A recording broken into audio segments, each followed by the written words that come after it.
जब हाईजैक हुआ था पूरा का पूरा सिस्टम। न्यूज नेशन देख रहे हैं आप, मैं हूं आपके साथ निधि चतुर्वेदी और इसी पर करेंगे हम विस्तार से बात अगले आधे घंटे में। पंचकुला समेत पूरे उत्तर भारत के अलग अलग हिस्सों में कल हुए तांडव के बाद अब डेरा सच्चा सौदा के समर्थकों पर कार्रवाई शुरू हुई है।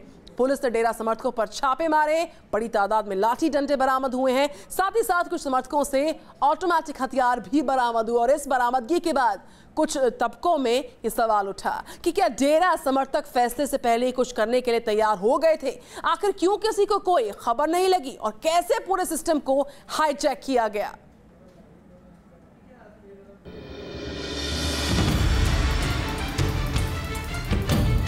डेरा सच्चा सौदा के हेडक्वार्टर कहे जाने वाले सिरसा आश्रम पर सुबह से ही सरगर्मियां थी।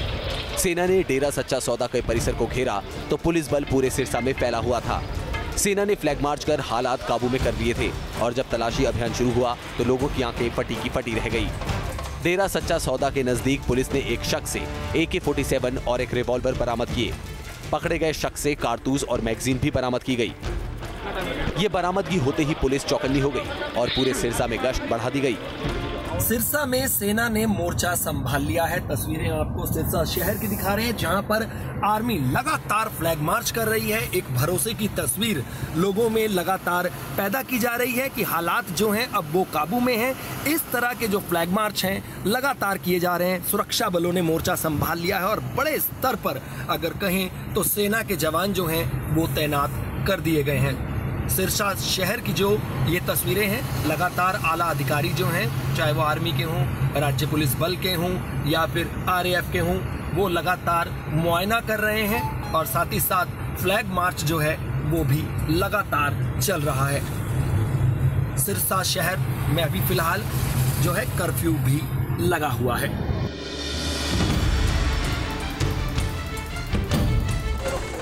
ऐसी ही एक तस्वीर कैथल से भी सामने आई। कैथल में पुलिस ने डेरा समर्थकों के ठिकानों और डेरा सच्चा सौदा के चर्चा घरों की तलाशी ली तो भारी मात्रा में हथियार बरामद हुए। कैथल में इन ठिकानों से पुलिस ने लाठियां, भाले, गंडासे, चाकू, पेट्रोल से भरे ड्रम, बियर की खाली बोतलें, बारीक पाइप समेत पेट्रोल बम बनाने का सामान बरामद किया। ये सब सामान किसी बड़ी हिंसा को अंजाम देने के लिए काफी था और इसलिए सवाल उठे कि क्या पकड़े गए डेरा समर्थक किसी बड़ी वारदात को अंजाम देने का इरादा रखते थे। हरियाणा के अलग अलग शहरों में डेरा समर्थकों पर कानून का शिकंजा कसता गया। 1 AK-47, 1 माउजर, ये एक जो वाहन जो उनका डेरा समर्थकों का चल रहा था उसको पंचकुला में not in the court premises but some place far away from the court premises, तो एक वाहन में से उनके समर्थकों में से के वाहन से एक AK-47 और एक माउजर बरामद किया गया और उसी तरह से एक दूसरे वाहन से 2 राइफल और 5 पिस्टल भी बरामद किए गए। रोहतक में भी पुलिस डेरा सच्चा सौदा के स्थानीय आश्रम पहुंची और पूरे आश्रम की सघन तलाशी दी गई। भाई एक ही 2 है बस, यहाँ कोई है ही नहीं, बाकी सब भाग गए? नहीं, सभी यहाँ कोई नहीं है भैया, कोई नहीं है। कोई आप लोगों के पास ऐसी खबर है कि यहाँ डेरा के समर्थक पहुँचने? नहीं, कोई ऐसी सूचना नहीं है। बिल्कुल। कितने लोग आप लोग यहाँ सुरक्षा? बिल्कुल शांति है यहाँ, हम 75 आदमी है। क्या डेरा समर्थक किसी बड़ी जंग की तैयारी कर रहे थे? इन बरामदगियों के बाद ये सवाल उठने लगे हैं। एक बड़ा सवाल राज्य प्रशासन और पुलिस पर भी है कि उन्हें इतनी बड़ी तैयारी की भनक भी नहीं लगी और डेरा समर्थक सिस्टम को हाईजैक करने की कोशिश में बेरोक टोक जुटे रहे। सिरसा से सूरज अरोड़ा के साथ टीम न्यूज नेशन। तो हरियाणा के अलग अलग हिस्सों से, अलग अलग इलाकों से ऐसी तस्वीरें सामने आ रही हैं। डेरा के आश्रमों से लेकर चर्चेस पर तमाम घरों तक पुलिस पहुंच रही है और कुछ जगह हथियार बरामद हो भी रहे हैं जो शक को काफी हद तक परिपक्व करते हैं, मजबूती देते हैं कि डेरा के कुछ समर्थक वाकई में किसी बड़ी वारदात को अंजाम देने की नापाक कोशिश में थे। गुरमीत राम रहीम के सलाखों के पीछे पहुंचने और पंचकुला में हंगामा थमने के साथ ही हरियाणा के अलग अलग शहरों में डेरा समर्थकों के खिलाफ कार्रवाई शुरू हो गई। कुरुक्षेत्र में भी पुलिस ने बड़ी कार्रवाई को अंजाम दिया। अर्धसैनिक बलों के साथ कुरुक्षेत्र पुलिस ने शहर के 2 डेरों पर छापा मारा। कुरुक्षेत्र में डेरा समर्थकों के ठिकानों पर छापे मारे गए, जिसमें विस्फोटक पदार्थ और 2500 से ज्यादा लाठियां बरामद की गई। आगे डेरा समर्थक कोई हंगामा करने की रणनीति न बना सके, इसके लिए एहतियातन डेरा आश्रमों पर ताला लगा दिया गया है और साथ ही चर्चा घरों पर भी नजर रखी जा रही है। डेरा पिपली वाला है जो जिट रोड के ऊपर है, इसको सील कर दिया, लॉक कर दिया गया है। और अब यहाँ पे कुछ सामान मिला यहाँ से आपको? हाँ, यहाँ पे काफ़ी मतलब करीब 1500-2000 के करीब लाठियाँ मिली हैं, जिसको भर के टेम्पो में भर के वहाँ थाने में पहुँचाया गया है। रोहतक, कुरुक्षेत्र की ही तरह करनाल में भी डेरा समर्थकों की कोई प्लानिंग रोकने के इरादे से पुलिस ने कार्रवाई की। पुलिस की कार्रवाई में चौंकाने वाला सामान बरामद हुआ। पुलिस ने 15 डेरा समर्थकों को विस्फोटक पदार्थों के साथ गिरफ्तार किया। इन लोगों से पुलिस ने मिर्ची बम, लाठी, डंडे, मिर्ची स्प्रे बरामद किए हैं। बताया जा रहा है कि जिन लोगों से विस्फोटक बरामद हुआ है वो ये सामग्री रोहतक ले जाने की फिराक में थे और इनका इरादा करनाल में भी सरकारी इमारतों को नुकसान पहुंचाने का था। पुलिस गिरफ्तार किए गए लोगों से पूछताछ कर रही है ताकि इनके साथियों का भी पता लगाया जा सके। इनके पास से हमें पेट्रोल केन और पेपर स्प्रेज, जो मिर्ची की स्प्रेज होती हैं, वो भी बरामद की गई हैं और बियर बॉटल्स, मैच बॉक्सेस और लाइटर्स हमने इनसे बरामद किए हैं। शुक्र है कि वक्त रहते ये छापे कामयाब होते गए, वरना मुमकिन है कि कुछ उन्मादी डेरा समर्थक पंचकुला जैसा तांडव दूसरे शहरों में भी मचाते। Team news nation. तो वाकई में आप क्या कहेंगे? इसको सिस्टम को हाईजैक करना नहीं कहेंगे तो फिर कुछ और नहीं कहा जा सकता, क्योंकि राज्य में कानून व्यवस्था के मुद्दे को संभालने के लिए सेना को बुलाना पड़ गया। पंचकुला से लेकर डेरा सच्चा सौदा के हेडक्वार्टर्स तक यानी कि सिरसा तक सेना को उतरना पड़ गया, हालात पर नजर बनाने के लिए, हालात पर काबू पाने के लिए। एक और रिपोर्ट देखिए। ये तो मिलिट्री बचाएगी पंचकुला को, नहीं तो हमारा तो पंचकुला का बुरा हाल कर दिया था। अच्छा फील कर रहे हैं, नहीं तो आर्मी नहीं होती तो शायद ये कंट्रोल नहीं हो पाता। पर जैसे ही आर्मी बुलाई है वो खौफ का माहौल एक तरह से दूरी हो गया। तो आर्मी के आने से अब रिलीफ हो गया, नॉर्मल हो गया लाइफ। अगर सेना नहीं होती तो उपद्रवी काबू से बाहर हो जाती, ये कहना है पंचकुला के उन लोगों का जिन्होंने शुक्रवार को गुरमीत राम रहीम के समर्थकों का तांडव देखा था। ये आवाजें सीधा सवाल उठाती हैं सरकार और प्रशासन पर, जो कानून व्यवस्था की एक मुसीबत को काबू करने में नाकामयाब रहा और हालात ऐसे हो गए कि सीधे सेना को बुलाना पड़ा। पंचकुला में डेरा सच्चा सौदा प्रमुख गुरमीत राम रहीम पर फैसले से पहले ही सेना को तैनात कर दिया गया था। पंचकुला में सेना के 6 कॉलम शुक्रवार को ही तैनात थे। सेना अब तक पंजाब और हरियाणा के उन सभी क्षेत्रों में मौजूद है जिन्हें फिलहाल संवेदनशील बताया जा रहा है। खबरों के मुताबिक पंचकुला में 12, सिरसा में 8, मानसा में 2 कॉलम तैनात हैं। सेना ने उस क्षेत्र में भी सुरक्षा की कमान संभाली जिसे सबसे ज्यादा संवेदनशील माना जा रहा है, यानी सिरसा में डेरा सच्चा सौदा का मुख्यालय। शुक्रवार को जब सिरसा से हिंसा और आगजनी की खबरें आई थीं, तभी सेना ने सिरसा में फ्लैग मार्च कर यह पैगाम दे दिया था कि कानून व्यवस्था से किसी किस्म का खिलवाड़ बर्दाश्त नहीं किया जाएगा, और सेना के इस फ्लैग मार्च का असर भी दिखा। सिरसा में शनिवार को सेना डेरा सच्चा सौदा के परिसर के बाहर पहुंच गई और तब जाकर पुलिस डेरा सच्चा सौदा तक पहुंची। सेना का कहना है कि वो किसी भी किस्म की चुनौती से निपटने के लिए तैयार है। एडमिनिस्ट्रेशन, इंडियन आर्मी और पैरामिलिट्री आपस में मिलकर के जो कार्रवाई सिरसा के अंदर कर रहे हैं, बहुत खुशी है मुझे।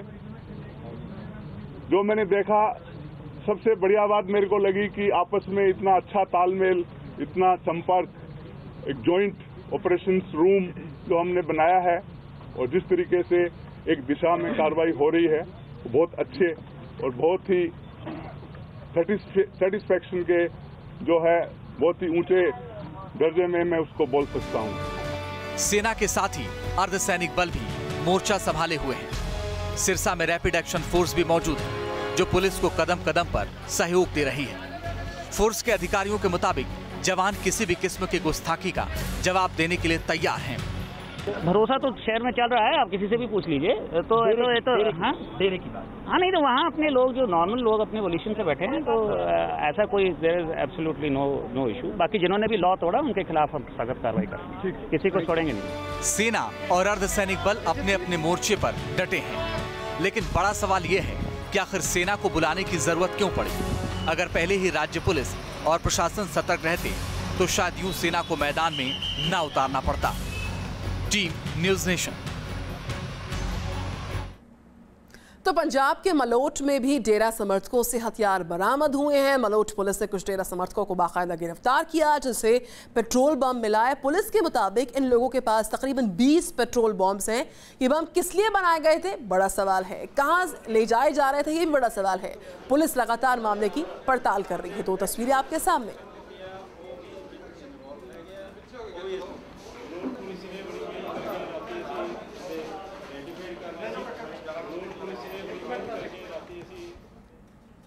तो जिस किस्म की तैयारी या फिर यूं कहा जाए कि हथियार और असला डेरा समर्थकों ने जुटा रखे थे, उसको देखने के बाद ये कहना गलत नहीं होगा कि ये समर्थक पूरे सिस्टम को हाईजैक करने की फिराक में थे और सरकार प्रशासन की कमजोरियों के चलते कुछ हद तक मानो कामयाब भी हो गए। डेरा सच्चा सौदा प्रमुख गुरमीत राम रहीम के समर्थक मानो अपनी ताकत जाहिर कर कार्रवाई में बाधा पैदा करने की ठाने बैठे थे और ये इरादा उस वक्त जाहिर हो गया था जब गुरमीत राम रहीम ने कोर्ट की तरफ अपने कदम बढ़ाए। गुरमीत राम रहीम के आगे हाथ जोड़कर सैकड़ों हजारों डेरा समर्थक रास्तों में खड़े थे और इनमें से अधिकतर के हाथ में बड़ी बड़ी लाठियां थीं। चाहे वो बुजुर्ग हो या फिर बच्चा, चाहे वो कोई पुरुष हो या महिला, सबके हाथ में लाठी डंडे थे और ये लाठी डंडे जाहिर कर रहे थे कि गुरमीत राम रहीम के समर्थक क्या चाहते थे। डेरा समर्थकों की अपनी ताकत जाहिर करने की दूसरी कोशिश सामने आई उस वक्त जब कोर्ट जाते हुए गुरमीत राम रहीम के काफिले की पहली तस्वीरें सामने आई। राम रहीम के काफिले में सैकड़ों गाड़ियां थी। ऐसा लग ही नहीं रहा था कि कोई आरोपी अदालत जा रहा हो, बल्कि ये किसी वीआईपी की मूवमेंट जैसी तस्वीरें थी।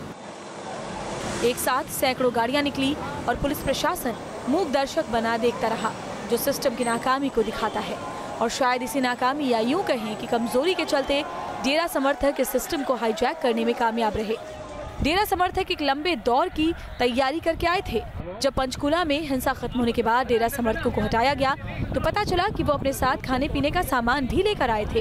तो क्या डेरा समर्थक अपने प्रमुख के लिए लंबे वक्त तक पंचकूला में ठहरने के इरादे से आए थे? ये वो सवाल है जो डेरा समर्थकों के इरादे और सरकार प्रशासन की भूमिका को कटघरे में खड़ा करते हैं। तो इन हालात पर सवालों की फहरिस्त काफी लंबी, लेकिन सवाल ये भी है कि हरियाणा पंजाब के हालात की वजह से देश भर में जो नागरिक बेवजह परेशान हो रहे हैं, उसका जिम्मेदार कौन है? क्या हरियाणा की सरकार ने इस मामले को सही तरीके से हैंडल नहीं किया? क्या ये खट्टर सरकार पर सवाल या निशान नहीं है?